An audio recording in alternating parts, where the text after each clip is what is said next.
record it and publish this later in YouTube and make like a lot of money. Okay. Today we will discuss episodic memory. We will discuss not everything that's related to episodic memory because it's impossible to fit all of these in such a short time frame. Because when I was preparing, it's like endless topic. You can go in different directions. So today I will focus on differences between episodic semantic memory, how people define it, and also on rodent models.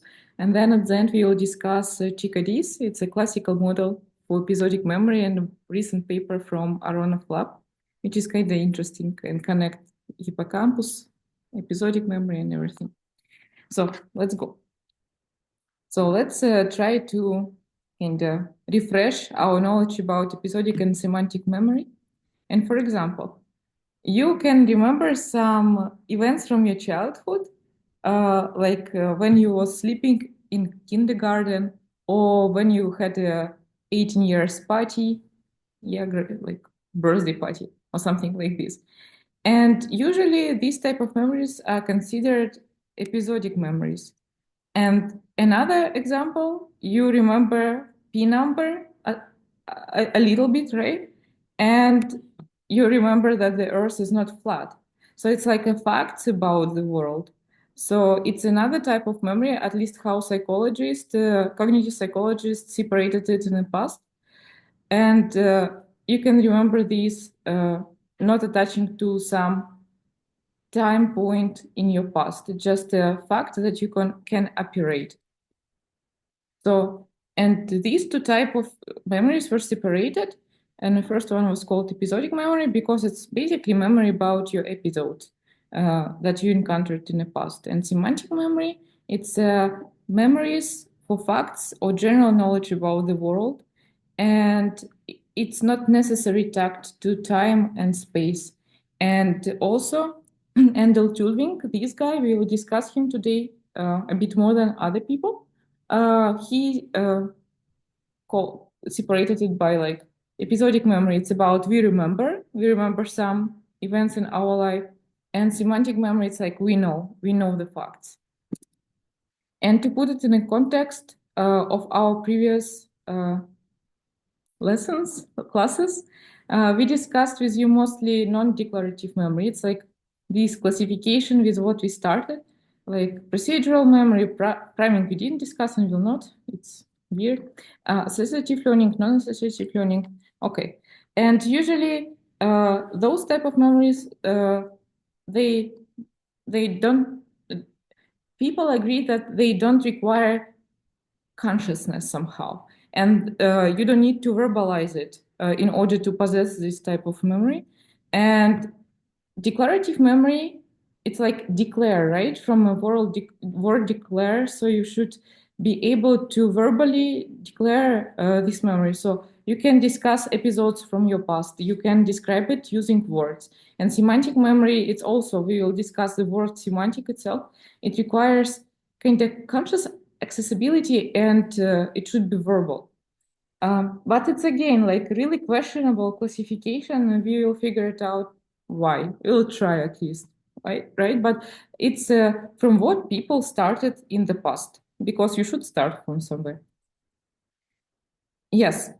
And another difference between episodic and semantic memory, it's acquisition type. Usually episodic memory is acquired, not usually, but by definition, it's acquired in a single exposure. So you don't live your life twice, right? And episodes in the past happen once. Of course, they could be kind of integrated over some time period. Like in general, you can remember your birthday party. It's like elapsed in a time a bit, but it's considered as an event, but it will not repeat again and again. It will be different over and over. And a semantic memory, you kind of you memorize some facts about the world, and usually it requires repetition when you try to learn a poem or like memorize how to multiply numbers. So it's a different kind of acquisition. So, and with this, people was arguing what what in ontogenes in development appears first, semantic or episodic memory. So there are two theories, not theories, but points of view on this. So some scientists think that semantic memory precedes episodic memory. Why? Because episodic memory, like if you try to recall some episodes in your childhood, how far in the past you can go. Like some people can go like in really early ages. Some people can like remember something from 4 years old time or 6, like it different, but usually you cannot go like to when I was 2 months old or something like this. And then again, Endel Tulving proposed that semantic memory, like this knowledge base, is necessary to build episodic memories because like when you name objects verbally, when you kind of have an understanding of the world, you kind of can build your episode and thus you can remember it. But it's like questionable for me. That's why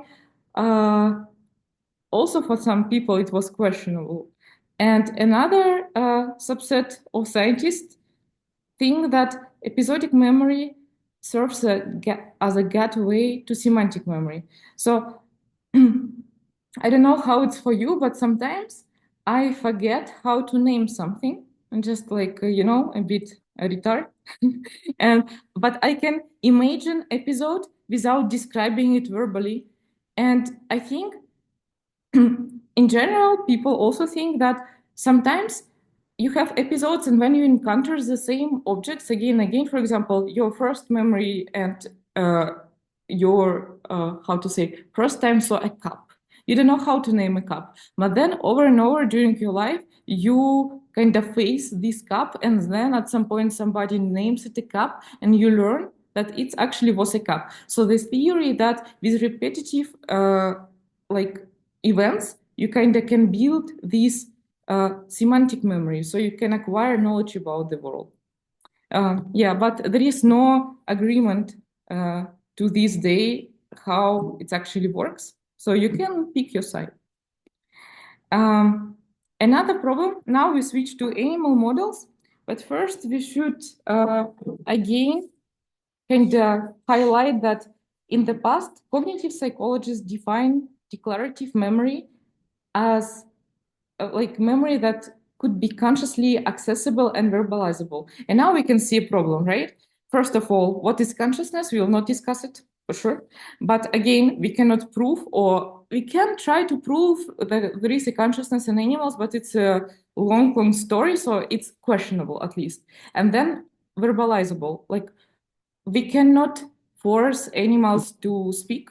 And there are some studies who would like play around with primates and try to kind of teach them how to speak, or at least like to read and separate symbols. But again, like in general, this definition is not suitable for animal research. So what can we do? Let's briefly touch semantic memory, and then I will switch to episodic one, because apparently when I was searching for some stuff about semantic memory, it's not super common to study it in animals. It's like episodic memory, it's like really big topic, but semantic, it's almost nothing available. But we will discuss it briefly in 2 slides and then move on with beautiful episodic memory. So semantics in general, like what is this? It's a study of meaning in language. So from the very beginning, we face this problem of language.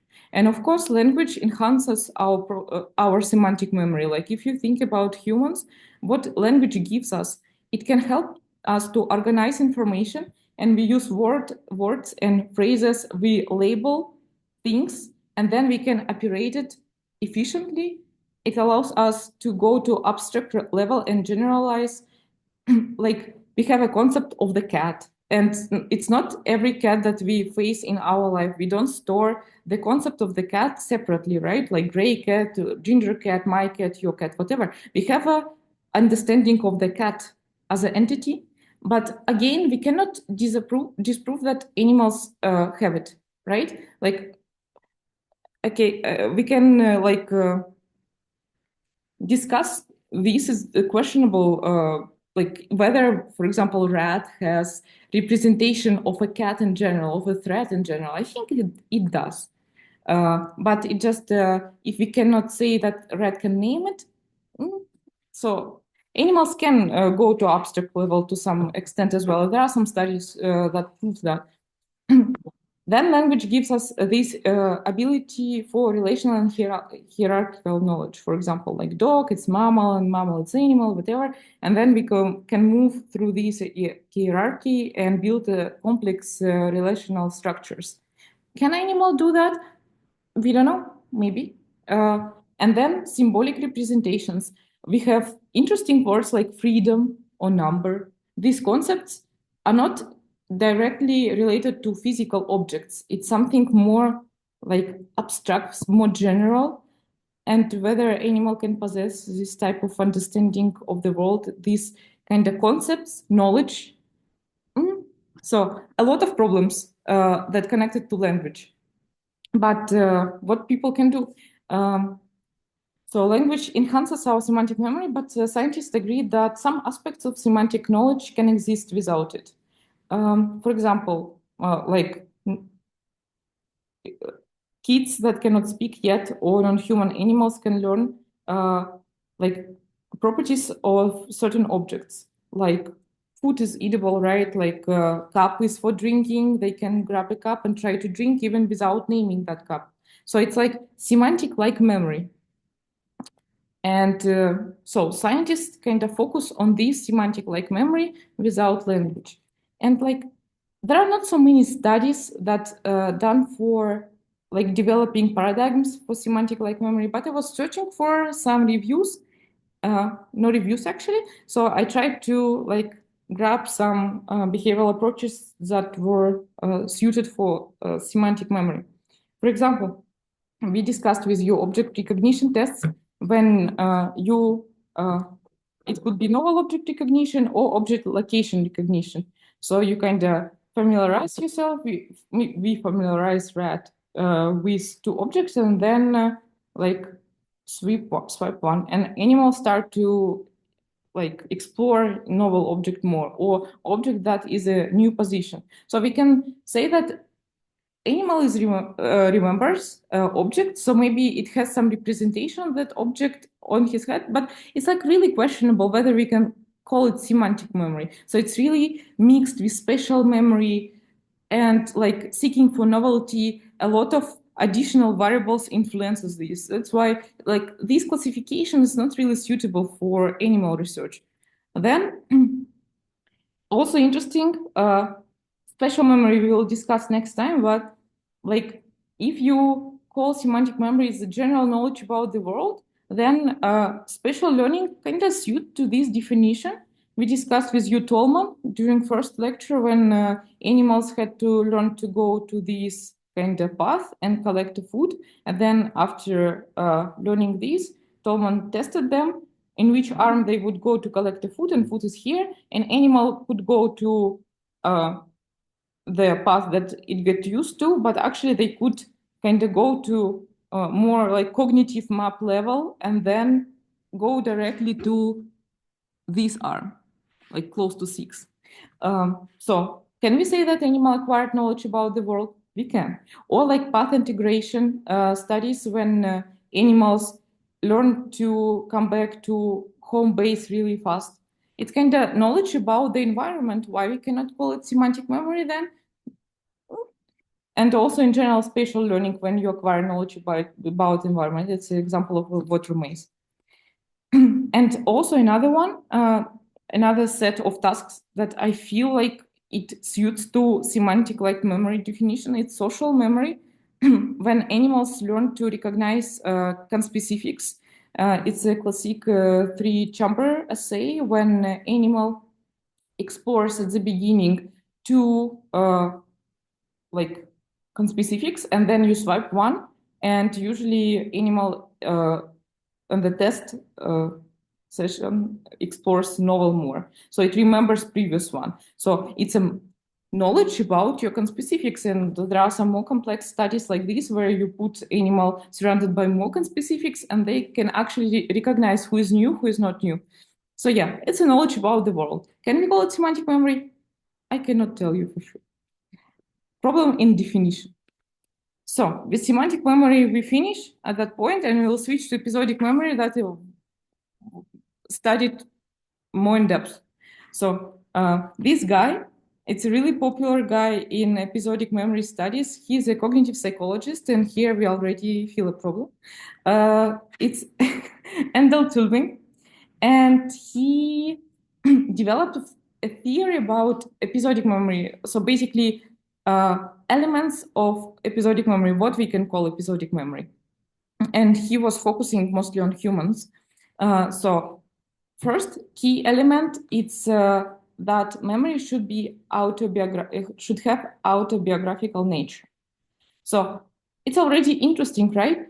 How your memory can have not autobiographical nature. Maybe memory about historical facts, like it's not memory about your life, so we could call it not autobiographical nature. But then from the other side, if you look at this from different perspective, it's you who acquired that knowledge and you remember how you were reading the study book. It's already kind of episodic memory because you remember how you as like entity was trying to figure out some knowledge, right? So it's like this kind of definition.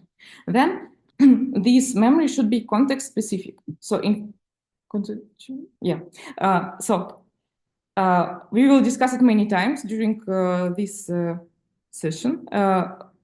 Key concepts of episodic memory, at least how he put it, it's what, where, and when something happened. So you remember time point, like at least approximately, where it happened, so like a context, and what exactly happened, so event itself. Conscious recollection is another element. It's like you, first of all, it's a subjective experience, and also you can recall that experience voluntarily. I would say that all these key elements are questionable because, like, what is conscious recollection? So you assume that you can sit and consciously recollect something. And there are some people who say that, okay, there should be no cues that makes you recollect that. You should do it whenever you want. But actually, sometimes, like, we don't go back to our past without any particular reason, even though we feel like, yeah, there is no cues. Maybe you listen to some song. Maybe today weather reminds you about your past. Maybe your mood or something. Some internal variables also can make you feel like returning to the past. So this voluntarily thing, it's also questionable. And actually, there are some debates about that. But we will not dive into this because otherwise it will go forever. And time travel, yeah. So basically, everything that I discussed, you can go back and forth in time, and it's your basically episodic memory. It's your life. Yeah, but with all this beautiful definition, so what we can do with animals, and in animals we can model episodic-like memory. So people agreed that mental time travel and these kind of conscious, authentic experience, it's not something that we want to model in animals. We will just neglect it because, like, come on, it's challenging, and you understand. I told you already. And then another aspect, which is difficult a bit to model, and it's what, where, and when something happened. This is classically studied on chickadees that we will discuss today. But in general, in rodents, sometimes it's not so easy to model when aspect. So people were debating about that, and actually they figured out that when is not so necessary as Tulving was thinking. And actually he changed his mind at some point. So semantic memory also can have when kind of component. For example, when you learn historical facts, you kind of learn when it happened, and you can even imagine that. So people were like questioning this when aspect, and also sometimes we ourselves don't remember when exactly something happened. So We can imagine episode, but when somebody asks you in which year it happened, or like was it before or after, sometimes you can confuse things. So sometimes even for humans, when component is blurred, so people agree that sometimes we can swipe when to which. So basically, which is a context of event. We remember what, where, and so what it's like event itself, something like a core of event, where it's a location and a context. It could be different context, like a birthday party or something. So all these and the words are overlapping. It's not super clear, but people try to debate about that. And a more clear components that people consider necessary to call memory episodic-like, it's a hippocampus involvement. We will not discuss anatomy today. There are some structures beyond hippocampus, like cortex, especially like frontal cortex and parietal cortex. They're interplay. And there are some studies that focus on that, but I didn't feed it in my slide. But hippocampus, it's like a main hub for episodic like memory. So people put hippocampus as a necessary to be involved, but involvement of hippocampus from the other side not tells you that it was episodic memory. So hippocampus should be an episodic memory, but if there is a hippocampus involved, it's not necessary episodic memory.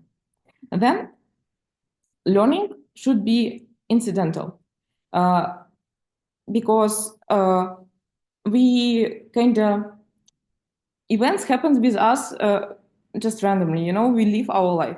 So we are not focusing usually on remembering particular episode. We can, but in general, we just live, chill, focus on different stuff, but we are not focusing on remembering this event, this like time frame. So learning should be incidental. Then we should exclude people agree that these tasks on animals should exclude familiarity-based recall. We will discuss it. It applies to novel object recognition tasks. So usually familiarity-based recalls, they can involve hippocampus and they are common in rodent research, but it's not episodic memory, it's just a memory. You're familiar with something, so it's it's closer to semantic memory. We saw that object recognition, knowledge about the world. Then episodic memory tasks should involve long-term memory, because if it's just short-term, we cannot say whether it's episodic or not, but usually we remember episodes that happened long time ago, so usually people agree that long-term memory should be there. And also minimize conditioning effects. How? By minimizing trials where you train your animal, because usually we saw before that animal studies, animal tasks involve a lot of training, repeating sessions, but as we discussed, we don't repeat our life over and over again. So yeah. Can I ask a question Sure. shortly? So like this list on the right, yeah, this is the aspects of this episodic-like memory. Yeah. Is it correct? It's basically what you would like to fulfill, which criteria you would like to fulfill in order to call your behavioral paradigm suitable for testing episodic-like memory. So for example, in this, like the number 3, exclude familiarity-based recall. So this familiarity-based recall means like but how can I exclude the familiarity-based recall in the terms of like time? Yeah, so like how do you separate the recall of the episode from the recall of the familiar object, for example? Like I can link this object to a particular episode. No, You can. If I kind of understand it. There will be some tasks where it's shown. We can discuss it, and if it will not answer your question. All right. I mean, that's pretty diverse number of things anyway. So like, I would say that all tasks that we will discuss, they cannot fulfill all these criteria. Yeah. So you try to fulfill as much as possible, and with familiarity, it should be minimized. It should not be excluded, Here's exclude because in review it was written exclude. But Yeah. usually people try to minimize because if it's novel object recognition, all your task is based on novelty detection and like something is familiar, something is not. So it kind of adds to your task because it could be semantic memory, you know, knowledge about the world, not knowledge about the episode. Yeah, That's a difficulty. so is there a difference as well? Yeah. It's something that we try to do in my lab, if that's interesting. Like with parrots, when we're testing whether or not they can repeat a previous action to like reduce that familiarity-based recall, they have to have like large gaps in between so that we're not asking them to repeat and then repeat again and then repeat again. Like they have to go a few days in between so that they don't expect a repetition-based recall, if that's helpful and how it might play out. Yeah, Cool. actually, you study episodic memory, so you can share with us anytime you want. Not yet. Right now, I'm doing social network analysis stuff, but soon, yeah. So, Let's move on. Yeah. So, a lot of shit is here. Okay. So first, like set of tasks will be focused on what, where, when aspect of episodic memory. And these task is a food locating task. And we will try to figure out why it's could be suitable for episodic memory, for episodic-like memory. So what's happening here? During so basically rats navigate in this arena with visual cues that are stable, like these two visual cues, like walls, whatever. And animals also enter this arena from different entrances all the time. So they kind of, I think they, by this, they exclude egocentric navigation, something like this, I don't know. So different entrances. During sampling phase, what happened? Rat learn a position of two sand wells that have distinct tasting food pellet, like this one with a grape and this one with a raspberry. And these two sampling phases are separated by several seconds. Okay, once they are done, they have a break. And it's necessary to have a long break. So it's like they're having long break, and 20 minutes after, they are placed in this small chamber, and they consume a pellet that tastes as one of these two. So it could be or grape or raspberry, and it's random. So in this case, it's a grape.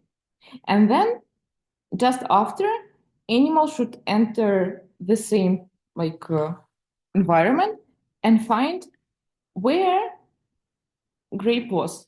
So animals should find a matching, the location of their matching taste. So basically grape was here and rat should put its nose here. But also they add two additional orange wells with completely unfamiliar tastes and also raspberries here. Something like this. Why this could be suitable for testing episodic-like memory? First of all, it covers what and where. So what exactly, grape, and where it's in this well. And this task cannot be solved by familiarity as they claim, because these flavors, they are randomized, and all flavors, I mean, grape and raspberry, are equally familiar to animal, at least in a paper that they claim that there is the case, even though this I consider as a reminder.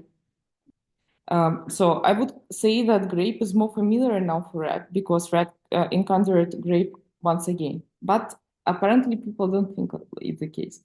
Then task involves long-term memory because of 20 minutes delay.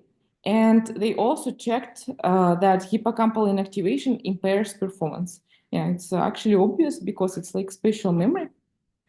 What is like cons of these tasks? to train animal to do this, it requires extensive training, like extensive because it's not natural behavior, like to search for the same grape, like in the same well, whatever, you understand. So recall test is not unexpected, and also it's not incidental. So in general, are you fine? No, yeah. I want to ask a question. Yes. So this task, from my point of view, is not ideal. We'll see better tasks. It's not ideal. Yes. A short question. So there's an exposure. So the third step in this task is acute consumption. So the animals have been exposed to the same kind of taste that it has to find. But if it finds the taste, it has a reward, and if it doesn't, or how does it work? What is the Training? Yeah, training. So like, is it getting the reward or? I think so. I don't know. Okay, so and if it doesn't find, so I'm just What's curious. the motivation, right? Yeah, so the last last picture of the box says there's a green well, there's a red well, apparently the wrong choice. The orange ones are kind of in between. So is there now, like, they build some performance by how far, for example, the well is to the correct one? Or No. is there any way, like, how do they, and what does the Performance was calculated just by the number of correct. So if you go here, here it's wrong. If you go here, it's correct. So like, there's no statistic, like if I'm going to the one that actually has a different taste. Like this one. Like this one, it's not like I'm just getting it wrong. I'm just like swapping things, in my head. So it's a little bit of different effect. Yeah, it's not just I'm getting it wrong, but I'm actually maybe they calculated that and just didn't look at results, of the paper. I looked only on behavioral paradigm.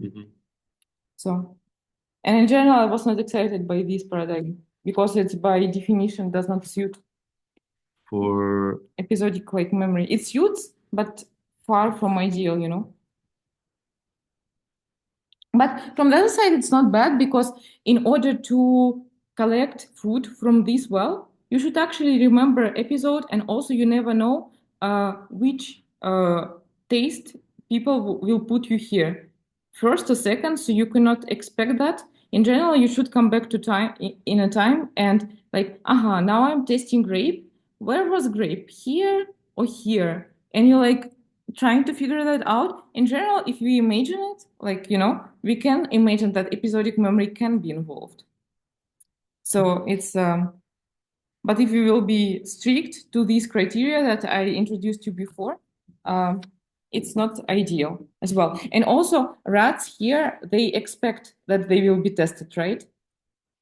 In this case, in sampling phase, since the training was extensive, when rats are represented to these tastes, they're already focusing on the task. So in general, when you live your life, you're not focused that somebody will ask you later how you, I don't know, what you ate for dinner. And you're just like, no, you're not focusing on that. But here, when rats extensively trained, when they collect the rewards, that's like, they focus. So it's not how it should be. Next. This one can also cause a lot of questions. It's good. I will not answer all of them. Well, in general, I would say that maze studies are really popular for episodic-like memory. In this particular case, what they do. First, food was placed at the end of 4 arms.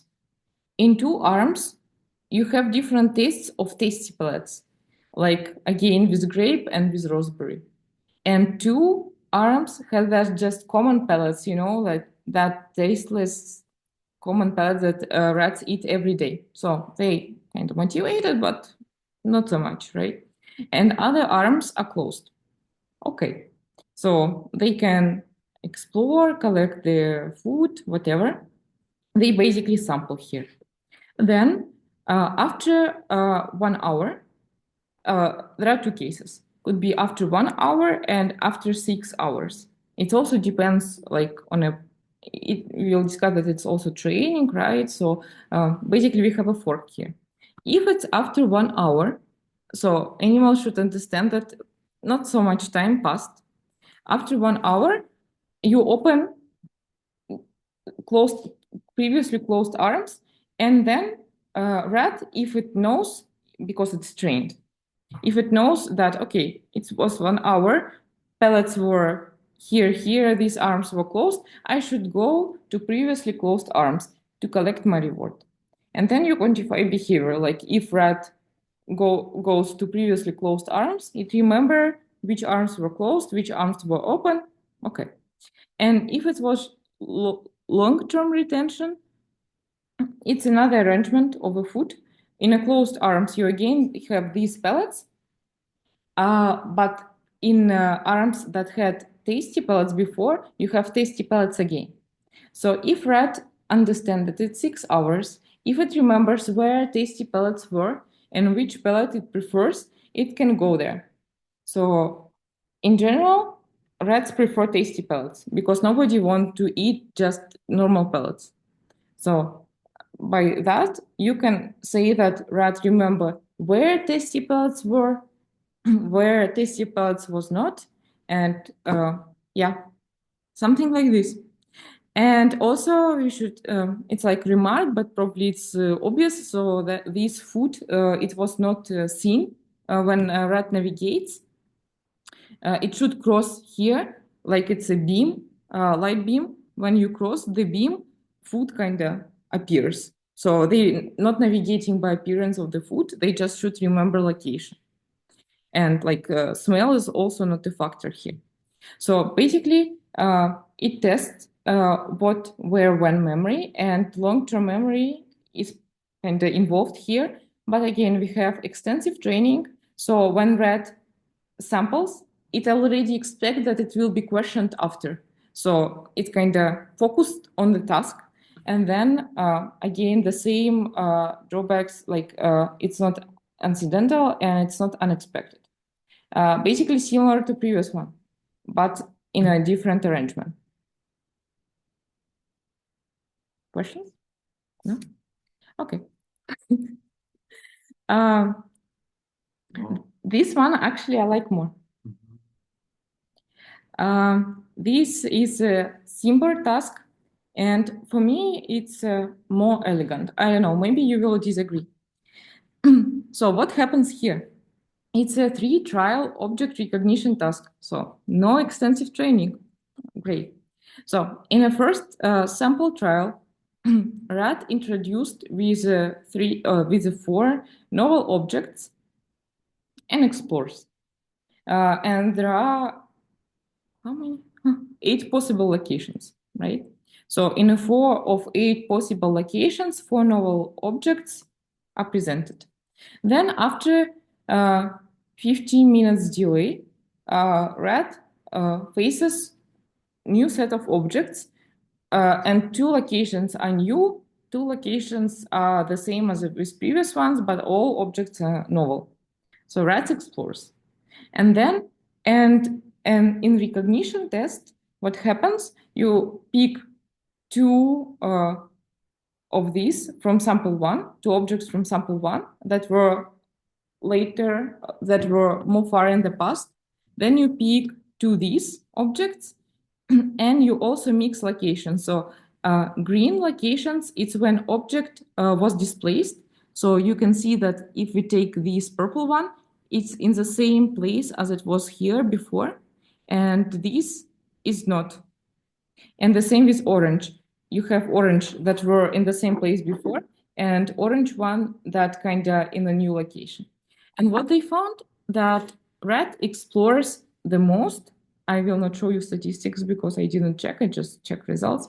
Rat explores the most, spent more time exploring the object that was like far in the past and in a novel location, which says that rat remembers better like recently explored object, and also kind of its location thingy, you know, novel location with almost forgotten object was explored more. So what they say this that it involves what, where, when, because when is based on this timing, and what object and where its location, right? Long-term memory involved. Also, learning process is incidental. So rat is not trained. It does not know that it will be questioned later. So it's like completely naive, cute rat that not expect something. Yeah. But cons, it's familiarity. So here familiarity is involved. So it kind of plays around with novel object recognition, novel place recognition, so it's kind of, how to say, semantic memory involved somehow, as we call it. Yeah, but for me, it's one of the best tasks because we will see later other ones. They are also questionable. Yep. Next one, conditioning apparently. People use conditioning to study episodic-like memory. That's why it was interesting. I decided to include it.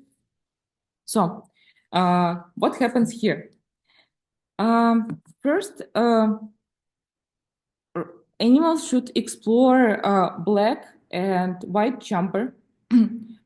White chamber explored in the morning and black chamber explored in the evening.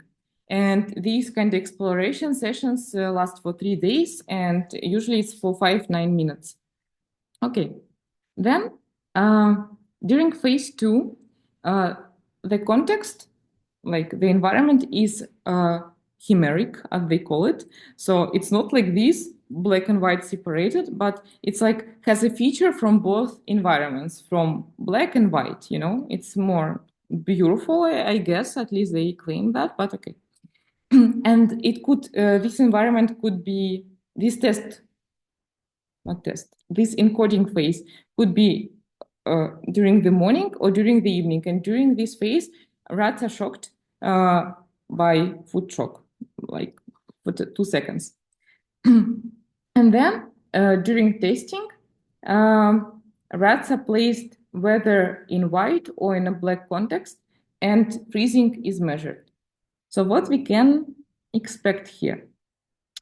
And also during phase 2, rats are placed immediately shocked, so they're not allowed to explore the environment. You remember when we discussed conditioning, I told you about contextual conditioning. So in order to have contextual conditioning, you should allow animals to explore the environment and then shock them.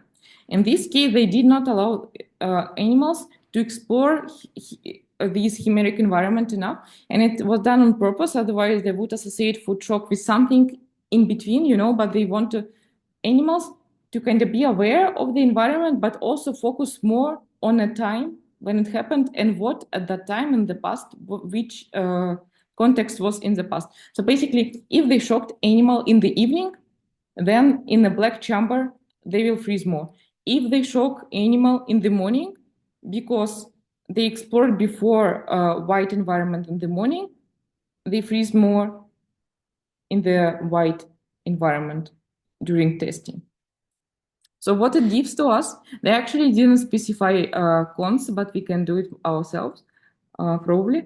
So learning involves what, where, when, and also it was one trial, so it should not be repeated, so we could assume that it's a nice task, actually, even though it's conditioning for testing episodic-like memory, because you remember when, morning, evening, you remember context, and then it's like one trial. So I think it's pretty good. Next one. But I have a question. So the fact that it's also involving fear, wouldn't it interfere also with the... Yes, it was. It's actually one of the cons. Peer learning, peer conditioning, and also these kind of things that bypass hippocampus somehow. But, when we were studying conditioning, you have this kind of cue response aspect. It's one. And another one is contextual, right? So if you impair hippocampus, this contextual side will not work. So in this case, even though you kind of mix it with conditioning, with this freezing, with fear response, anyway, you cannot neglect that you remember the environment. So it's obviously connected here, but anyway, it cannot disprove that there is a memory about previously encountered condition event. So yeah, it's not clear. It's not clean task, but in general, I think it's not so bad. Okay, thanks. Yep. Next one. Oh, no, this is the next one. It's a bit tricky task, but we will discuss it slowly. So it's a order task. So here, this task assesses the ability of rats to remember and retrieve sequential order of orders in a context-dependent manner.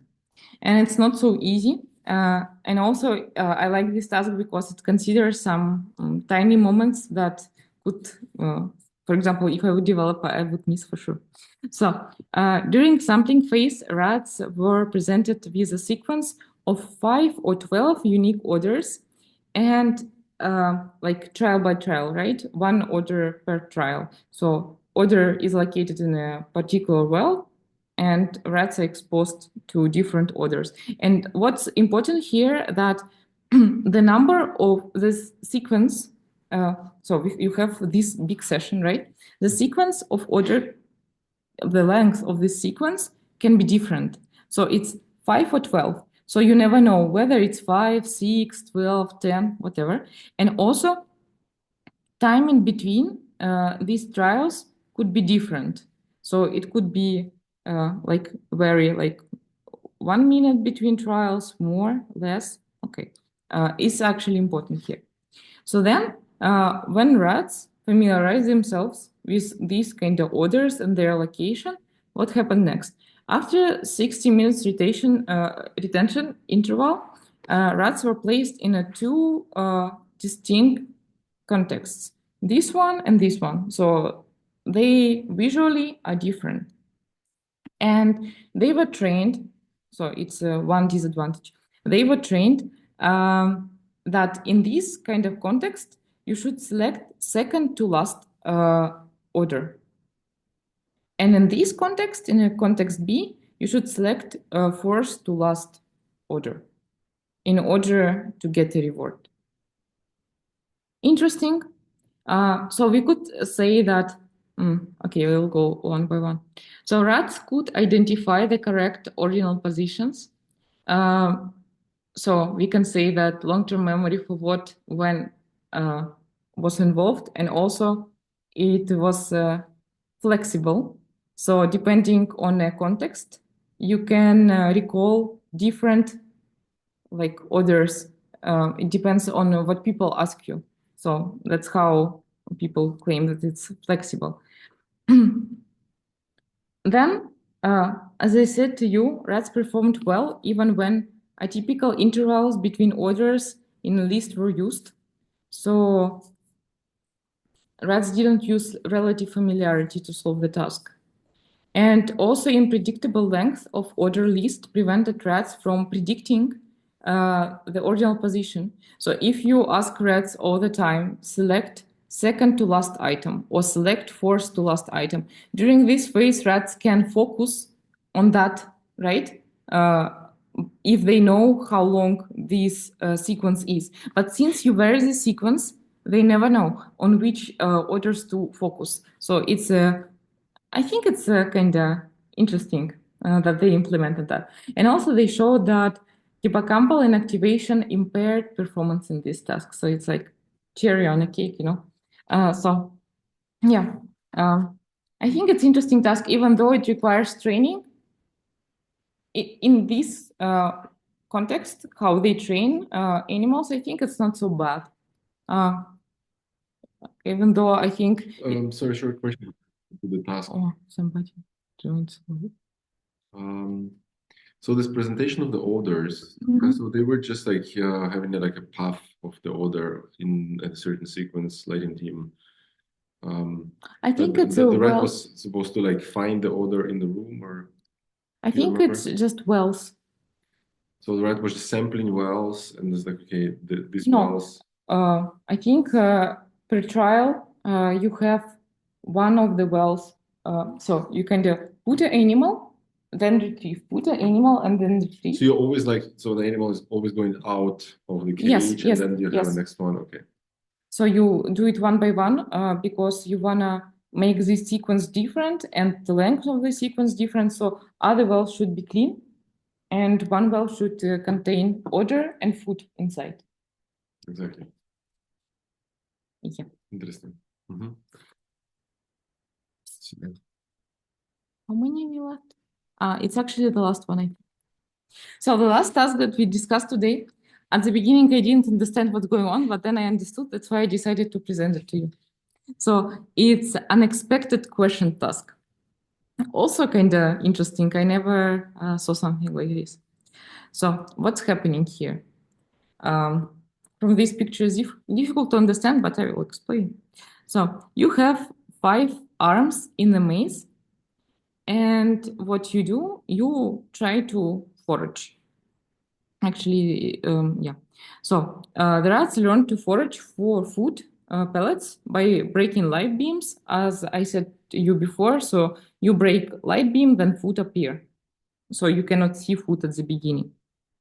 And initially, only 3 arms were accessible with 2 additional arms closed, and then 2 other arms were open, and then, yeah. This I didn't understand why they play around with 5 arms open, but I think it's not important to understand why this task is cool. You can dive in this paper later.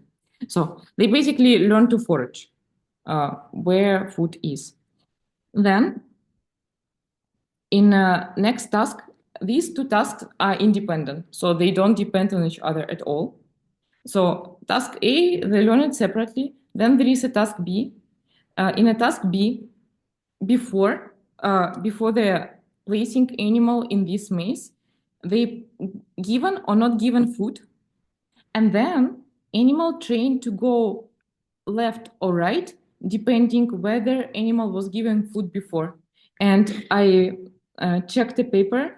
They said that they were giving 6 pellets to hungry rats if it's a condition like food is given, and no food if it's not given. So before entering the maze, rat was given or not given food, and then it should respond left or right depending on that condition. So these tasks are learned separately. Okay. So I'm sorry, like if it goes left, and the food is given, it gets more food. So what is the motivation? Yeah, it gets more food. If it goes to the wrong direction, it's not given food. Okay, so the high performance here would be I'm given food, I'm going left, I'm given food again, and then the next trial starts. Or like if I'm given food, I go to the right arm, which is wrong. I'm not given more food. Next trial starts, right? I think so. So something like this. I actually don't remember trial structure, but I think so. I can double check. I actually will include this paper in Google Drive. So they trained. Cool. Next, out of nowhere, rat is like rat in a study phase, and there is a 3-arm task, and open arms contain or not contain food, and remaining arms are closed. So people use different arms, not like in A, like only 3, and then they could be with food or without food. Okay, and then separately, just after that, mouse is placed to kind of T maze variation, right, as they used before. And then rat should go left or right, depending on whether it got food in a previous setting. And in this case, rat were not trained to do this. So they were training over days in these 2 tasks. And then at some point, people give them these 2 tasks one after another. And since rat knows that if it's T maze, I should go left if it was a food and should go right whether it's not a food. So by these, they claim that actually rat should remember previous episode in order to respond left or right, because motivation is to get as much food as possible. Rats are hungry. So it's kind of interesting because rats are not expecting to be tested. They was like, oh, okay, some stuff is going on. But then they were tested and they answered. And performance was really nice. So yeah. Can I have a short question about this? So as I understand, rodents, especially rats, they tend to alternate between especially within the T-arm maze, like the T maze. So isn't it kind of a proof that they remember what they did in the past? Like they have this episodic thing of like last event. That's how they alternate. Yeah, but why it's important here? Because here they ask to do it only once. Here, so I don't know what they're actually testing exactly here. Yeah, they asking rat, did you get food here? Yeah, exactly. So, but the question behind this is like, do you remember the previous episode? Yeah, do you remember whether food was there? Or whether you got food or not. Like getting of the food is like an episode I have to remember. But in general, so if you consider the T maze, like just not connected to this experiment. So if you consider T maze, and whether I'm interested in the episode that was happened to me, like kind of in the same corridor, yeah, in the same constellation, yeah. And I'm like animals should do that because they tend to alternate if they're in teammates. Yeah, so they remember when it was last time. I want to like check the other one. But see, these only 3 arms available, and these kind of does not team. It's not considered a teammates, even though it's 3 arm. Topologically teammates, right? But here the episode is food consumption or not that I am testing for in the next. Yes, you ask about rodent. Did you eat? Yeah, did you eat? And rodent answer. Last time I've been in that context. Yeah, but then I don't remember statistics. We can check, but they basically claim that so they probably have that animals can actually correctly answer. So they had a lot of animals to test because you can test animal only once. And most of the animals were answering correctly. So it would be weird to claim that just because they want to alternate, then it would be random across animals. Like some animals were correct, some animals were not correct. But why then? No, it's not really clear. I'm questioning more like the essence of their episodic memory test. Yeah, so like they just whether it was food or not. Yeah, exactly. So why not to just test by studying alternation behavior? Yeah, like you're testing. Yeah, I understand what you mean. Yeah, okay. So basically, do you remember in which arm you was previous time? Yeah, exactly. So it's kind of, to me, this is a bit easier paradigm. Yeah, compared to this, and maybe I'm just not into the details of this paradigm, and maybe they discuss it in somewhere, like why are they making so to do that. I mean, you have to spend so much time, you know, to learn for this. Yeah, so it's like super long time. It's like so basically to train the maybe if we discuss that animals indeed like alternations. So if you would place animal in two maze once, completely naive animal, it would first time go left and then go right. Okay, it makes sense. Yeah, it's a typical behavior of rodents, you know, like when they are in some environment, they really like the probability of going the opposite arm rather than the last time is really high. But also could be there are some confounding factors like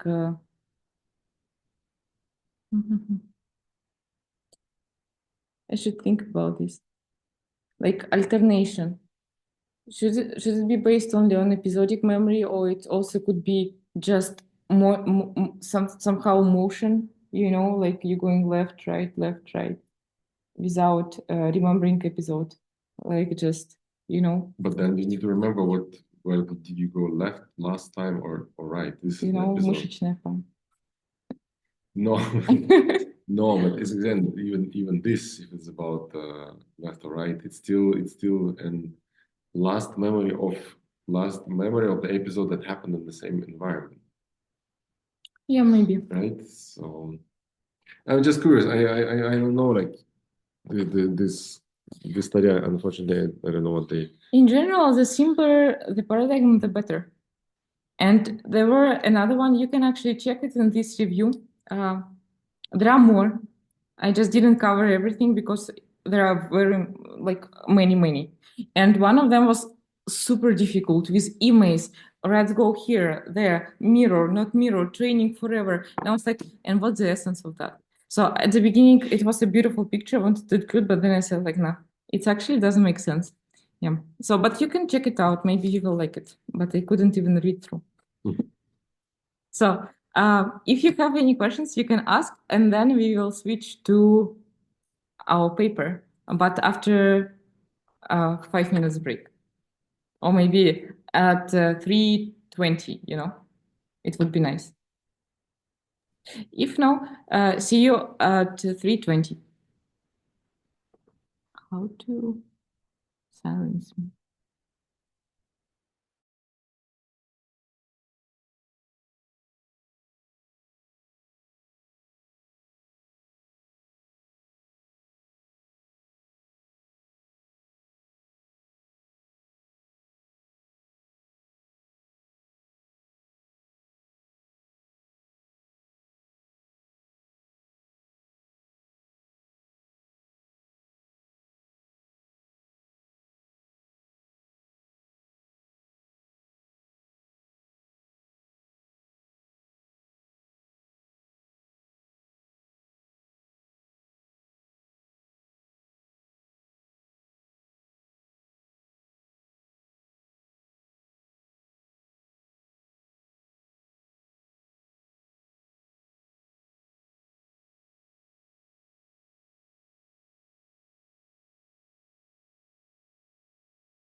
You can start whenever you're ready.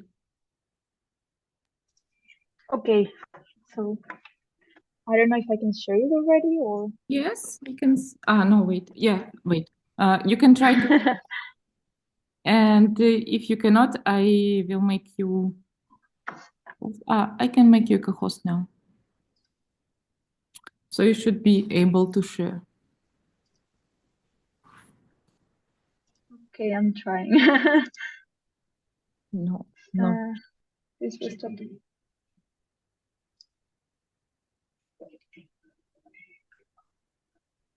It's a bit big paper. Not a beta. Yeah, but it's really interesting. Like, I don't know, when I was reading about these barcodes, I was like, maybe that's how it works. But also, yeah, we will discuss it. There is some drifts in barcodes they showed that's also questionable. I don't know. Okay, I don't know why it doesn't allow me. I think I need to leave the meeting for the permission and now entered again. I will rejoin right now. Okay.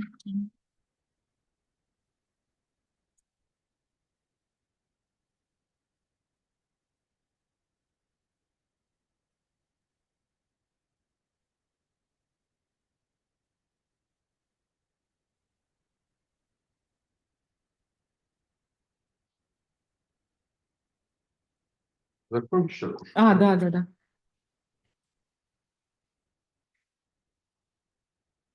Включим свет. Да. Wow. Enlightenment.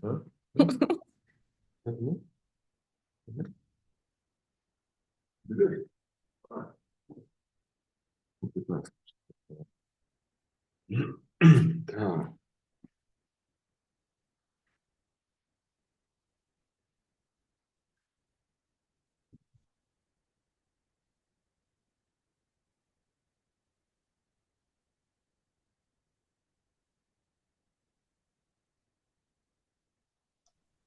Yeah, I think I need the access again. Sorry. Meet your host. Yeah, but I left. Oh no, now I think I can. Wait.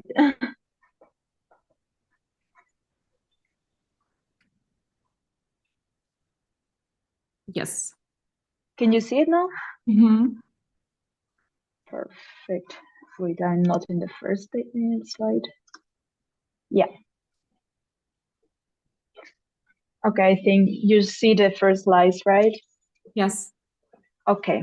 Then, well, this paper, yeah, it was interesting, but a bit challenging though, because it's completely new for me.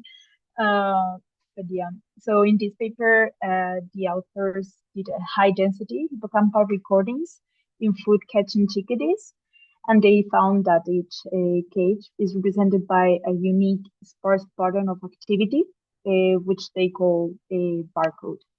And barcodes are different to the smooth place code that it's normally present in the hippocampus, and they reactivate during subsequent retrievals and could encode episodic memories. So as we've been discussing already, hippocampus is involved, even though it's not specific or is not the only region involved, is necessary for the encoding of episodic memories and binding concept, actions, and sensory impressions into single experiences. So the mechanism of how this is done is not completely understood, and there's two main hypotheses. So on the one hand, place cells, which encode a spatial location, are theorized to play a role in episodic memory by responding differently to contextual variables like sensory cues, task goals, and time. However, the representation of hundreds of events in the same spatial context would require constant remapping of these cells or the activity of these cells.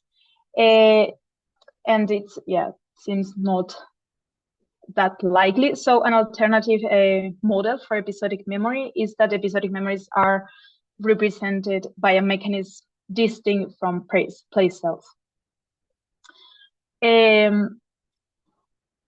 for this study, so to actually study this memory formation or episodic memory, I don't know if I lost you. For some reason it disappeared. I'm sorry, can you hear me yet, or? We can hear you. Yeah, we can. Oh, okay. Something went weird in my screen, sorry. So yeah, they use the food catching birds, such as black-capped chickadees, because they exhibit a lot of discrete and memorable episodic events when they catch food. So these memories are thought to be like episodic-like because they bind what, where, and when information, and they are formed rapidly and with the involvement of the hippocampus. So yeah, that's why they decided to study this task with the birds. And yeah, to this they record catching events as well as other activities in an arena, and as well as the neural activity of individual neurons. So for that they built an arena with 4 feeders in the I don't know, like you can see it. I don't have a pointer, but well, you can see it in the motorized feeder in the oh my god, I cannot see the word, but you can see them. And with a lot of positions to also hide the food. I think it was in total 128 or so. So the birds could freely move, and during the recording times, so it was events from 2 hours to 3 hours, but 3 times per session, the feeders were open for 6 minutes so that the animals could take the seed, and they could go to whatever place they wanted to hide it. And maybe I will put the video because I found them super cute. So they take the seeds and they go to a place and just cage them for later. And this was monitored with several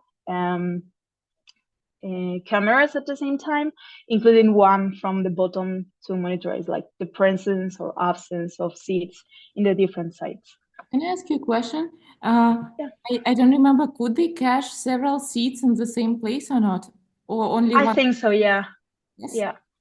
Okay. There's a space to several ones. As far as I remember, I think they could. I think, oh, sorry, I went one further. So during the recordings, they also monitorized the movements of the birds so that they could after correlate them with the neural activity. And they described 4 different types of behaviors, meaning the catches, so the hiding of the food, the retrievals, so accessing the food when they already hide it, and checking, which is not, they didn't interact, they just went to the catch sites and checked whether there's a seed there or not, but they don't interact with the seed. And lastly, the visits, which is only, they go to a site, but they don't interact with the lead, or they don't check if there's a seed there or not, they just go there. And for every session, there's many events, mainly the main number of events were either checks or visits, of course, and in most of the time during the time that the feeders were open, of course, the animals, they took the chance to catch the seeds that they were provided. So now, question? Yeah, sure. This one, in this first figure in C, which is black, do you understand why, for example, they start with 6 and then it declines almost to 0, like to 1, and then again declines? It represents that they eating that seeds from. Yes, right? exactly. So the main events that they recorded or that they focused in were these four, but during the rest of the session, they also ate the seeds, or they also relocated the seeds sometimes. But they only consider the short events, like these four short events, and actually they just consider 1 second time. I think like they really specifically focus on the time of the event rather than other activities, like, because when the bird is maybe interacting with a seed, it can take super long until it puts it in the catch site, or it will take like also a long time for the bird to eat the seed. So yes, they did this, they ate the seeds, but they didn't focus on these activities. Okay, I see. Then it's understandable, because I was like, why it declines where it goes? Like, Yeah. okay, cool. Yeah, because I actually think that also during for the behavioral, they were, before the task itself, they were deprived from food. So I guess that they were also hungry. Okay, I see. Thank you. So then they also focus on the individual response of the neurons during the catches. And for that, they created a microdrive that was meant to record the neural activity with a silicon probe implanted chronically, but they retracted it between sessions so that the signal was stable, maintained stable. And this was the target region was the anterior hippocampus, because they mentioned that in other avian species, the place cells are abundant there. So what they did is they measured the activity of individual cells where the animals were in the arena, and they measured how much the firing rate deviated from its mean firing rate. I don't know if I explained myself well, but maybe you can see here in the D already that the cache events that are depicted in orange, they are parallel to the highest deviation of the firing rate of the neuronal population. So it was the meaningful, so to say, event of all of them. And also in the E, you can see also the accumulative, the firing rate deviation, it's the highest for the catches event. So then to look further into this and how this happened, they separated inhibitory from excitatory cells. They did this just based on the firing rate and spike waveforms. Apparently, you can separate excitatory from inhibitory cells. And we focus now on the excitatory neurons. Most of them, like the putative excitatory neurons, were silent during the catching events. With like in B, we can see that most of them are just suppressed. So meaning that they exhibit a significant decrease in the firing rate, and only 6% that I think it's even difficult to see here. Only they showed an increase in the firing rate, which will be in orange there, but it's almost not visible. So most of the excitatory cells just fire at a lower rate that it will be by chance or by random, except for like 7% of the neurons that they correlated with the catchy response with a very high firing rate, which is highest than anything like any other firing event that was observed for these neurons. So this was only a small proportion of these neurons. So in other words, the excitatory neurons were mostly suppressed during catching, but on a small fraction of catches, they fired some of the largest bursts of spikes.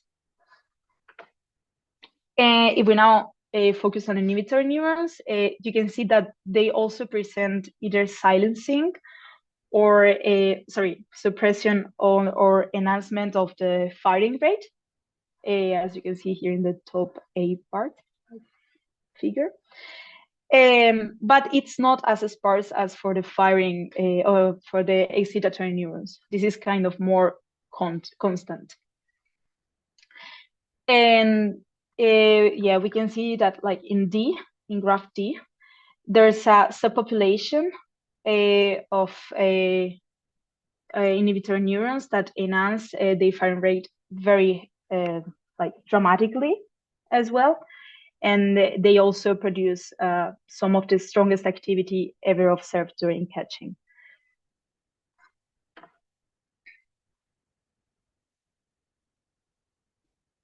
So apart from that, they also wondered if cache responses were consistent for a specific location. And as well, what the relation was between the cache response and the activity of the place cells. Is there a relationship, or is there a unique feature for the firing when the animals want to recall where they put the seeds, for instance? So to answer those questions, they defined a population vector activity for each catching event. So a population vector is like a mathematical representation of the collective neural activity of a group of neurons during a specific event. So yeah, just how all the population of neurons are firing overall. And they checked how similar this vector of activity was for pairs of visits and for pairs of catches at the same and at the different locations. And I think it's very clear already in A, for instance, when they compared visit and visit, we can see that the correlation decays with the distance between sites. So it will be a normalized correlation of 1 if the visit is in the same place. But the farther we go from that place, the less correlated is this vector. And we can see also in B that it happens almost the same when we compare to catching events, except for the 0 position, in which in the 0 position, the vector, the correlation of the vector, it's much more enhanced. So much more enhanced than what you would expect by only the place cells activity. So it seems that there's something else going on. So not only the place cells firing, but there's something else specifically in these catch events.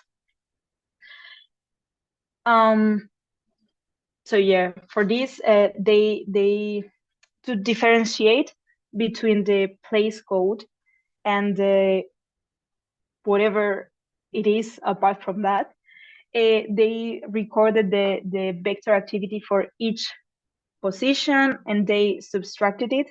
So they differentiated what activity was coming from just the place and what activity was coming from the event per se, the catchy event. And they created this matrix that we can see in C. And from that, they defined the barcode that will be each row of like the combination of the activity of all the neurons for each catchy event. I don't know if I'm explaining, like I was not explaining myself, please ask me, because I think it's a bit, it took a while for me to understand this part. Then yeah, we see that somehow they subtracted place cells activity from total activity and got the barcodes, right? But exactly. Also debating how it's possible, because how these place cells activity was acquired, probably somehow before, right? When you allow animal to investigate the environment. So it was in a particular time, and then barcode, like this caching happened in a particular time. So in that event, how you subtract place cells activity. So it's like maybe there is activity that actually, if you take like time, it will be in a blue, and somehow this blue from previous figure, it's subtracted from everything, and you get only these red crosses, like it's in a figure 2. You can see that they show like place map, and then this cross. So somehow they subtract one after from another and get this barcode. That's how I interpret it. And basically inhibitory cells don't have that barcode. And yeah. Yeah, that's how I interpret it. But like it's true that it was the method per se, the mathematical method. So like I didn't really understand super well. Yeah, it's fine. It's fine. So, but the main thing that they wanted to say, this barcode is super specific, right? As in B, they show that this on a time 0, you have that bump. In a place cell activity, you don't have that. It's like a smooth. Yeah. So what I think they do, it's like to isolate the place code, the activity of each site was interpolated from neighboring sites. So it will be like a more smooth, changing, so to say.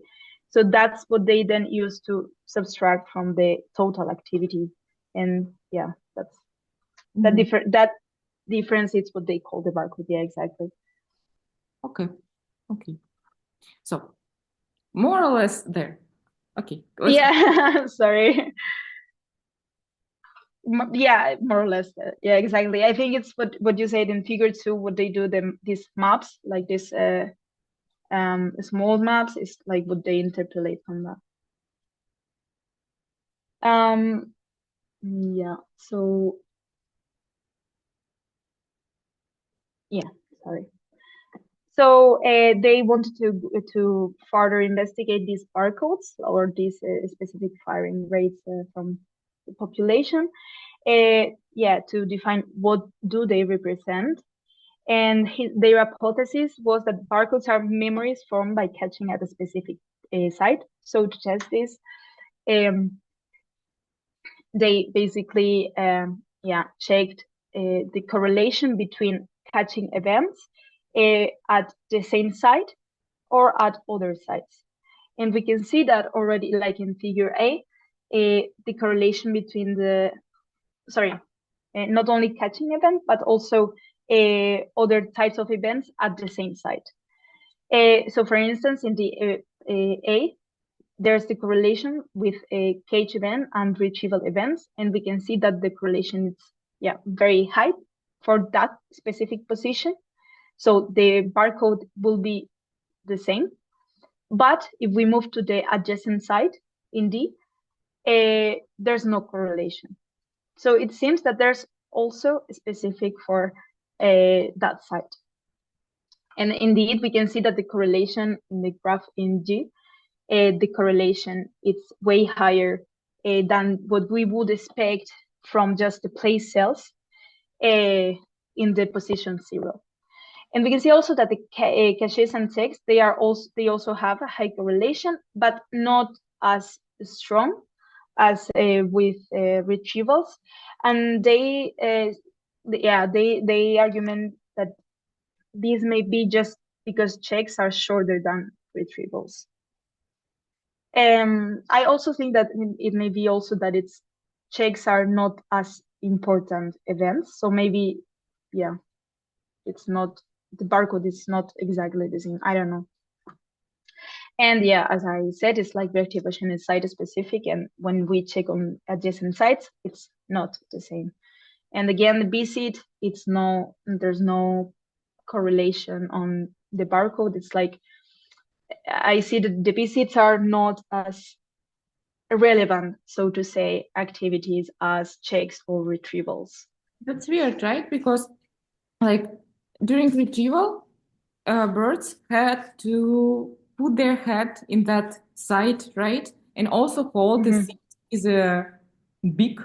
So it seems like this kind of activity that really close to caching by motor, even like sequence, elicit this strong correlation. When I check, so it's closer, but not so close. So you don't hold the seat and everything. So you kind of have smaller correlation, and in visit you still have some correlation, like a little bit, but during visit bird just sit on a visiting pet without this all motion sequence. So somehow this also contributes to this correlation in a barcodes. I don't know, for me it's like interesting. So it's not only place, right? And not only, I don't know how even to say about this. So it's like a integration of everything, like holding a seat, caching, putting your head, like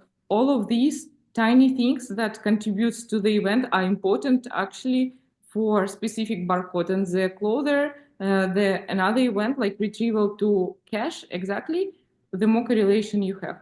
It's intuitive but interesting. So it's completely different for me from place cell activity, from classic place cell activity, where you just in the same place and you have a place cell response, but it also could be modulated by your behavioral state. We'll discuss it next seminar, but yeah, hippocampus is difficult. You can move on. Yeah, no, exactly. Yeah, I found it also super. Yeah, what you said is like it seems like logic, but it's true that it's good to just see the proof, right? So what? Now that we know that the barcodes like kind of represents like this unique cache events. So how, like, or why do the barcodes reactivate? And the authors, they had two hypotheses, which is one will be that the barcodes represent unique cache memories, or they also need to rule out this, that it's not related to memory, but it's just a conjunction of particular action with location. So how to differentiate these two possibilities? They basically compare different caching events that occur at the same time. So in the sense that if the barcodes represent specific events, they then should be different between caches even at the same time. But if barcodes represent just a conjunction of actions with also the location, then if for two caching events on the same site, the barcodes will be the same. So they try to differentiate these two possibilities, and they discovered that the last option, so just the conjunction of action and location, it's not true, because they found differences between barcodes even at the same site. So the barcodes were distinct across catching events, and sorry. They also found a high correlation between the barcodes for two consecutive catches at the same time. But this correlation, like this, we can see in the graph A. This correlation decreased when the catches were separated by intervening catches. So, it will be the initial cache, like the one that is a circle in the graphic in A, will be the cache number 0. So then the most correlated one will be the next one, so number 1. But then as we move on numbers, like as there are more caches events in between, the correlation goes lower and lower. So they wondered if this decrease was based on animal experience, so meaning that the intervening caches interfere with this barcode, or if it was just a matter of time. But so, okay, some time passed, then the barcode is going to be different. So to distinguish between these two possibilities, they checked the correlation between consecutive barcode pairs as a function of the time interval between the two caches. So it's always consecutive events, but it can be separated like a lot of minutes in between. So this is in graph B. We can see that the correlation is the highest within the 5 minutes from the first cache event and the second cache event. But we can see that also for longer intervals, the correlation remains very high that you would expect just by chance, right? Indicating that it was actually the animal experiences what made the barcode change. So the other catching events rather than just the time. And yeah, this then suggested that the barcode does not simply represent catching at a particular site, but also encodes a unique event, like a unique catching event. So like an event that just happens once in the life of the chickadee. And that's, I don't know. Yeah, sure. Where they present delta cache, do they say approximately how they in time separated, like first cache with second cache in this graph? Because we were discussing now, and we can see in the first graph, right, that there is a decline somehow, right? And on the second one, it's plateauing after, like, I don't know, let's say 5-10 minutes. But it basically shows more or less the same correlation, but the difference in a x-axis. So time should be different somehow, right? Or what? How we can explain it? So it's a difficult question. Maybe we can start with just delta cache. Like, do you know? Did they write something about delta cache? Because I didn't read in depth. Maybe you check it. If not, it's fine. Not really. So I think they just didn't like take that into account for the first graph. So like it would be just, okay, how many catches event happen between the catch event of reference, so the circle one, and the one that we are recording now, always at the same time, at the same site, sorry. So I think that for that graph, they didn't really take into account how much time happened between them. But for the B, it's always the consecutive ones. So yeah. Yeah, I don't know if they normalize somehow, like based on time for the first graph. I think it's tricky though. How can you do that? Then you just exclude the ones that like take longer, or like, yeah, I don't know. Yeah, because it's interesting, right? In a B, it goes to plateau. So at the beginning, correlation drops, and then you cannot see that drop in the next, like C, D, E, F, we will see more or less similar pattern. Like it drops close to like event, and then no. Okay, well, it just for you, if you're interested in the topic, just to think, Yeah, I find like, yeah, I didn't really think about the time in the first graph.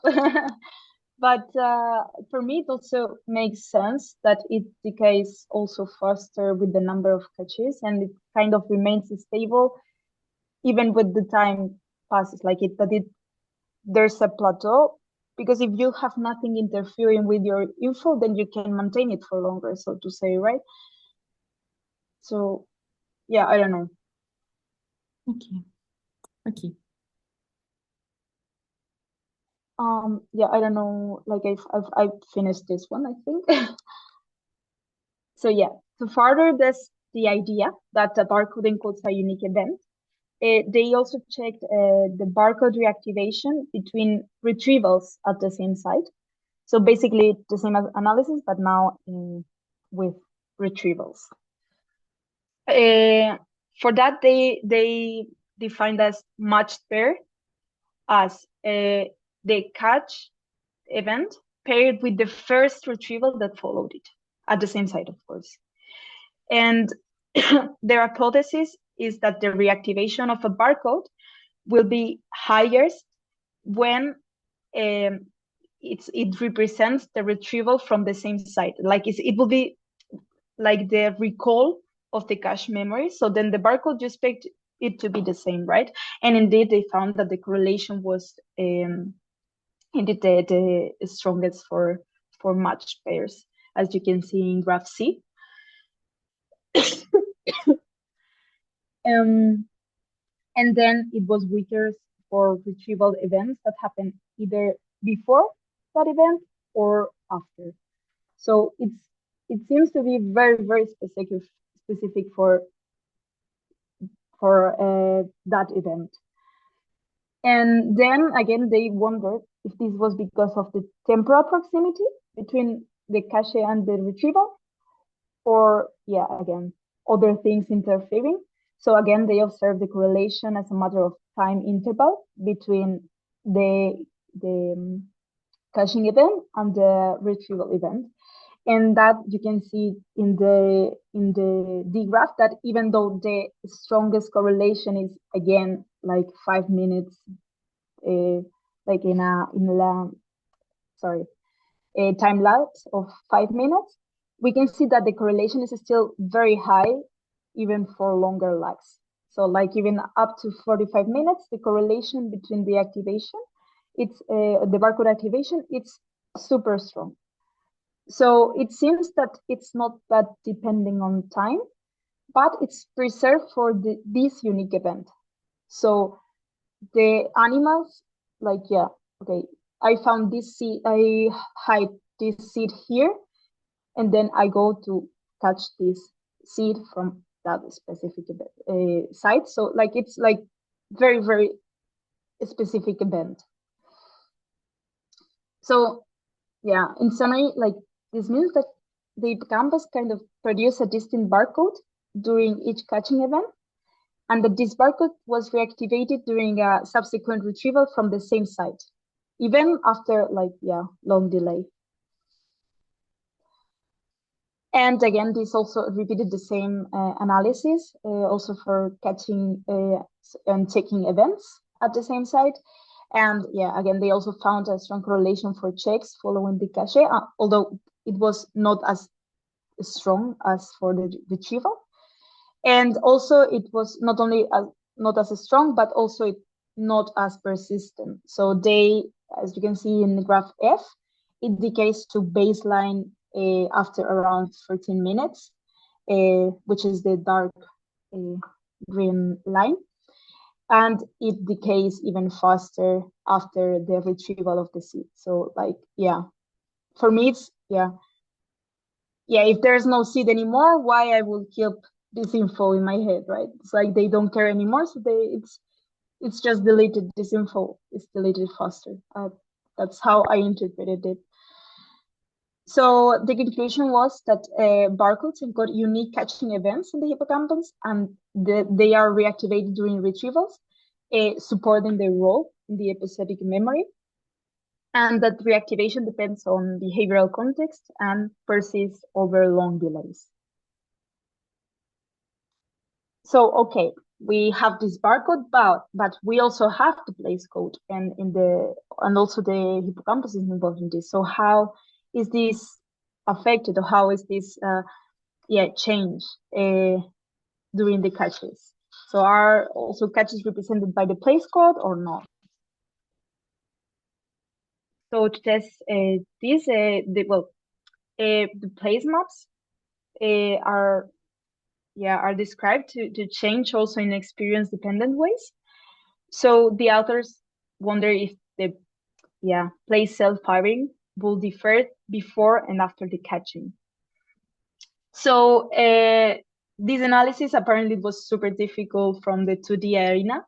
So they designed a similar arena, but in 1 dimension instead of 2D, in which the chickadees could move like just around a circular track to catch and retrieve food. And in this situation, they also had like 4 different feeders, but only one would be open per session and like randomly, so that they could center the activity around this feeder. So what's the advantage of this new setup is that they had a repeated behavior, because the chickadee would visit the same spot many times before and after each catchee. So the others could compare the activity across many trials and before and after the catching. So they could really see if the place map will change or not. And another difference that the authors make here is like that in this case, they did also cache imaging with a head-mounted microscope. So yeah. In this case, they found, as you can see here in B, well, each recording was centered, as I said, in the feeder. So position 0 will be where the feeder that it's providing food is, like the active feeder. And they found that similar to what happens in mice, the splice fields are overabundant near the reward feeder, meaning that like you can see that a lot of neurons are actually firing in the position of the feeder, so at 0 position. So now they also check the same, but now for catching sites. So instead of feeders, just the catching sites that were occupied by a seed. So instead of centering the position 0 to the feeder, they just centered it to the catch position. So in this case, we can see that there's almost a straight line. There's no deviation from a uniform distribution. So this means that, yeah, although the place map was reorganized around food sources, because as I said, like the feeder that was working changes between sessions. It did not change at all by catches. So they also, just to further confirm that it's not influenced by catches, they also checked other parameters that are known to change with the spatial maps, like for instance the amplitude, the width, the location, so the ones with graphs that you see in figure D. And yeah, you can see that there's no change in any of the parameters induced by catching. So yeah, they conclude that the catch memory is represented mainly by the barcode rather than in the place code. Can I ask you briefly a question about C? Yeah. So here's a cache aligned. So they took one cache site and then aligned it to one cache site. It's like feeder aligned, as I understood. Feeder is a position 0, right? It's this in A materialized feeder. And we understand why like many cells are allocated to that, because this site is important. And it's only one feeder with food, right? Because I don't remember, but I read that one feeder was giving food and other feeder. Exactly.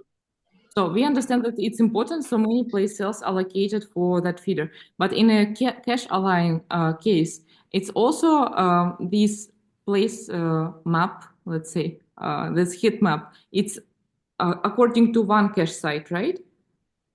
Exactly. One cache site that it's also filled with food. So you would expect that it's also, it's not only the relevance of food presence, because yeah, like in that position, there would also be a food.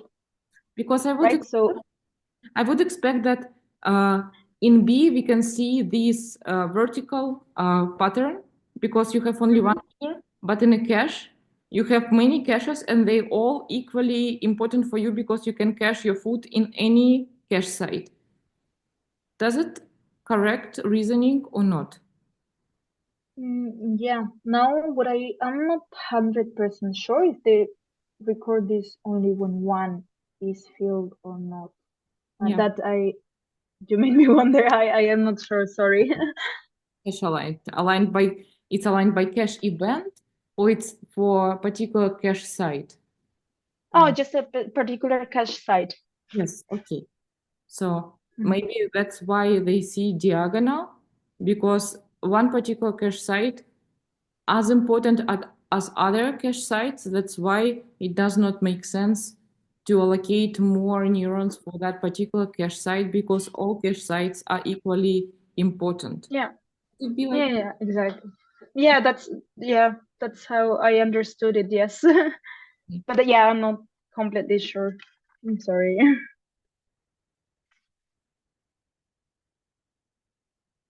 So now they wondered, like, what causes changes on the average hiring rate. So far they focus on the relation between the activity, but related to location. So, but there's also other non-spatial changes that can modify the activity of neurons. For instance, the enhance and suppress activity, as they showed in the beginning, like some neurons were firing more actively, or they were suppressed. So, like, what other changes are taking place? So for that, they consider as a very relevant non-spatial variable just the presence or absence of a seed in a site. And then when they examined it, they found that many hippocampal neurons showed changes in firing rates depending on whether a site contains a seed, like a cage seed. So the place is occupied, or if it is empty during the checks. And this was independent of site. So that we can see in the graph A that it's very clear that in the activity is stronger when the check it's when they see a seed, right, in that state. And they don't show this in the figure, but it was more prominent in inhibitory neurons compared to excitatory neurons. Then from this, they defined the seed vector as the difference in population activity between occupied and empty checks. And then they project this seed response, and okay, I hope you're still listening to me. That's something where it happened again. No, everything you can continue. Okay, perfect. So you can see in graph B that there's a strong difference in the seed projection when they checked in occupied text, so when there was a seed there, or when it was empty. And I mean, that's actually something that also seems logic for me, but it seems that there's a lot of things playing a role here, right? So also the seed response was observed during catching, but not during visits. So you can see that in C and in D, when they didn't check, there's no this response. So this neural response, it's basically dependent on if they see or not a seed there. But if they pass by that side and without checking, there's no this kind of response.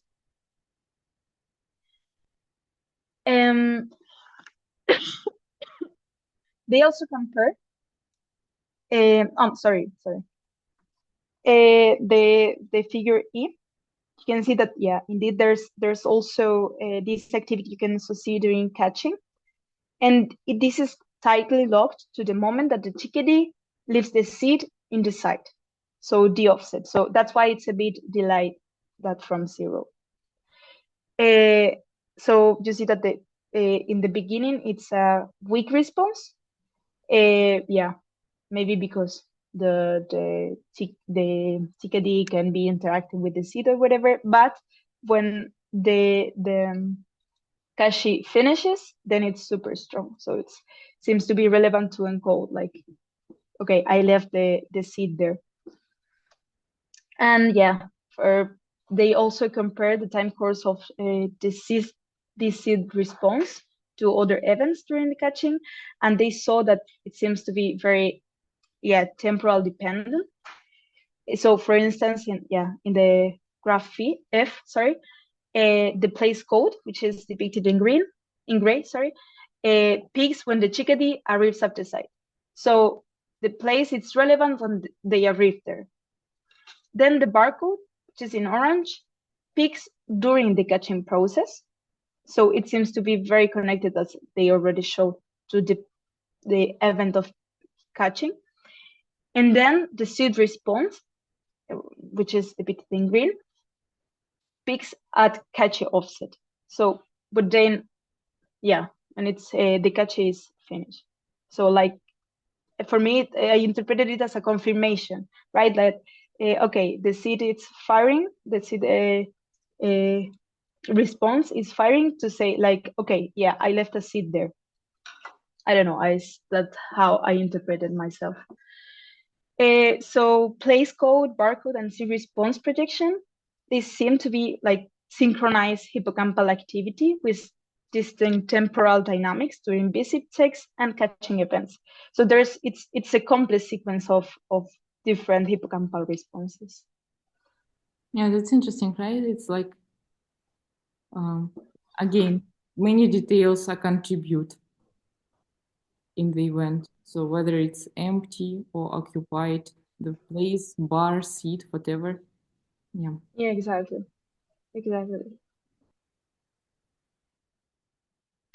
And yeah, then this brings me to the discussion. And yeah, the study finds that the hippocampal activity in food catching chickadees is highly dynamic during catching events. For instance, neurons show strong drift changes in firing with a mix of excitatory and inhibitory responses. On the one hand, excitatory neurons tend to be suppressed during catching, but a small subset shows bursts on high activity, whereas inhibitory neurons also display variable responses, but like less sparse than excitatory neurons, and with some being highly active during catches. Importantly, the neural response are distinct with two patterns of population activity. On the one hand, the place code, which is more smooth and reflects spatial location, and a barcode, which is a unique pattern associated with each catching site. The barcode activity is sparse and specific to individual sites, suggesting that hippocampal coding during catching is not only related to spatial context, but also to unique events like catching behavior.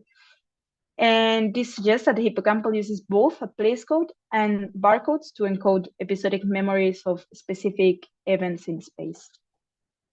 And yeah, that's it. Yeah, thank you so much. Great. Like, you went through all figures. And it was difficult. It's a new topic and we didn't discuss spatial memory yet.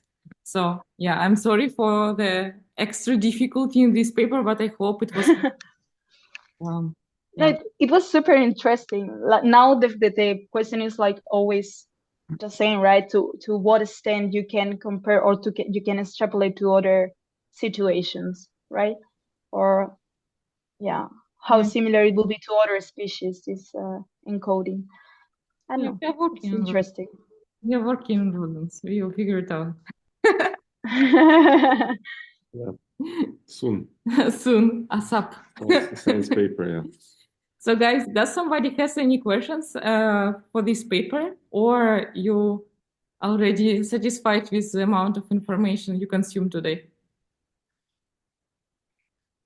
Yeah, sorry for the long presentation as well. Okay.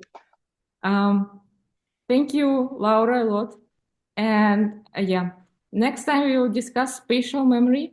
Maybe I will make it in several seminars, maybe 2, maybe in 1. I will decide, because spatial memory is a big topic and our lab is focused on spatial memory somehow.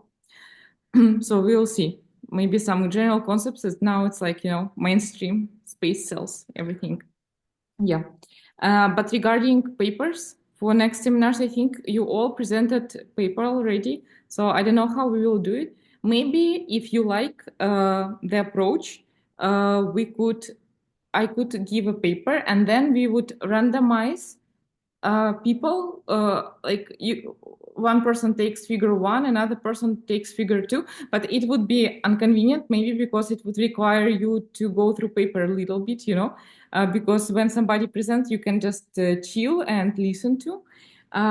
Or I can prepare myself, but probably it will not be this part with a depth reading of one paper, because to prepare slides, I also should go through many papers. So we should think how we can do it. Or we can go to second circle. So again, people who started before, they can present another one paper, but I think it's too much work probably to make a whole presentation, because like when it's 7 figures like today, Laura had to work a lot for that. So maybe it's not good to do it again, you know? So what do you think? Do you have any thoughts? What approach would you like to have? Or you can say like, you should work actually. You wanna just listen. Yeah, you can say something. If not, I will decide myself.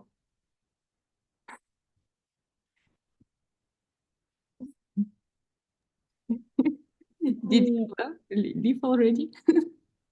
No, for me, it's like any of them, it's okay. It's true. I would like not to have to prepare it again, like for next week, but I mean, one figure, it's perfectly okay. Okay. So maybe we can at least make a trial. For next time, I can send you a paper by Friday evening, Saturday morning, maybe. And we can separate figures and then try to go through paper together, you know, or we can even make like breakout rooms and discuss figures together, and then after like discuss a paper together. If it will not work well next time, we will change the paradigm, you know. So it's like first trial.